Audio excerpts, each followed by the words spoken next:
Morning বন্ধুরা, আজকে কৃষ্ণ হেসেল থেকে আমি নতুন একটা ব্লগ নিয়ে এসেছি। আমি চান করে এসে প্রথমে আমি আগে সংসারের কাজের মধ্যে আগে আমি পুজোটা দিয়ে নিচ্ছি। আমি ফুলটা আগে সাজিয়ে নিই। আমি ফুলটা সাজিয়ে নিচ্ছি। সাজিয়ে নিয়ে তারপর আমি ঠাকুরের প্রসাদ দেবো। তাহলে সকালবেলা আগে পুজোটা দিতে হয়, না দিলে আর কোনো কাজ শেষ হয় না। এর জন্য সকালে আগে আমি পুজোটা দিয়ে নিচ্ছি।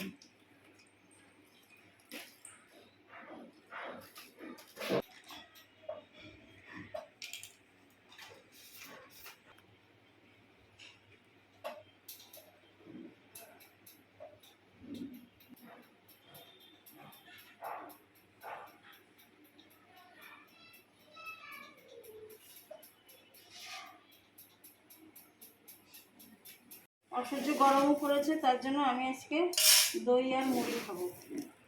তারপর সকালবেলা অন্য কিছু আর করিনি, দই মুড়ি খেয়ে আজকে সকালটা কাটিয়ে দিচ্ছি।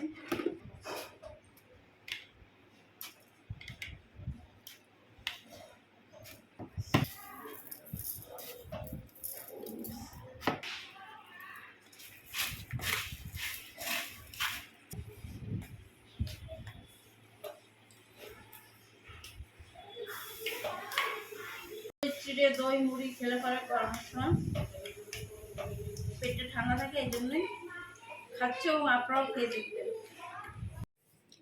দেখো আজকে আমি কী কী রাঁধেছি।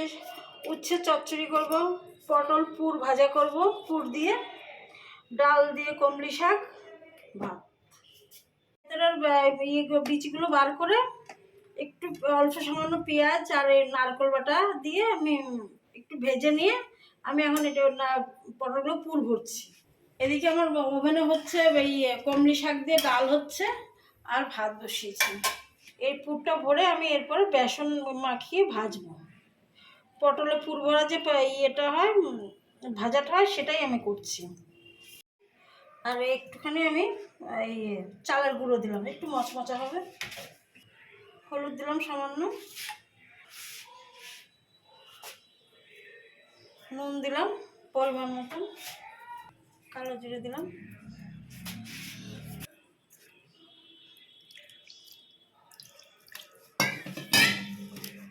এটা আমি মেখে নিচ্ছি। তেলটা ওদিকে তেল বসিয়েছি।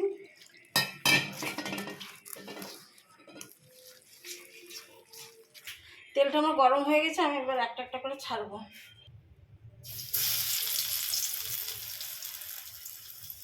খেতে এগুলো ভালোই লাগে, কিন্তু করা একটু ঝামেলা দেবো। চিংড়ি মাছ যে হয়, চিংড়ি মাছ আজকে আমার নেই, আমার একটু নারকেল ছিল, শুকিয়ে যাচ্ছিলো, তার জন্য আমি এই ভাজাটা করে ফেললাম। মোটামুটি নিরামিষের সঙ্গে ভালোই লাগে। বড় একটু গরম করে উঠিয়ে দিচ্ছি।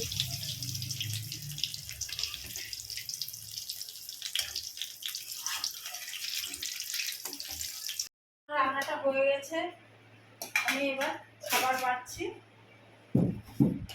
রান্না করেছি ভাত, উচ্ছে চচ্চড়ি, কুমড়ি শাক দিয়ে ডাল আর পটল পুর ভরে ভাজা করেছি। এখন আমি ভাতটা বেড়ে নিচ্ছি। বন্ধুরা, আজকে আমার খাওয়ার কোনো মুড নেই এবং ভালোও লাগছে না। আমি গরিব মানুষ, আমার কেউ নেই, আমি একা একা 2 পয়সা কামাই, কিন্তু আমি জানি না কেন ব্যাংকে আমার 2000 টাকা কেটে নিয়েছে। তার জন্য কোথায় যাব, কার কাছে যাব, তাই চিন্তা করছি। ব্লগটা আমি এখানে শেষ করছি আজকে। আমি এখন একটু খেয়ে দিয়ে আমি এখন ব্যাংকে যাব। আমরা লাইক করবেন, সাবস্ক্রাইব করবেন, শেয়ার করবেন।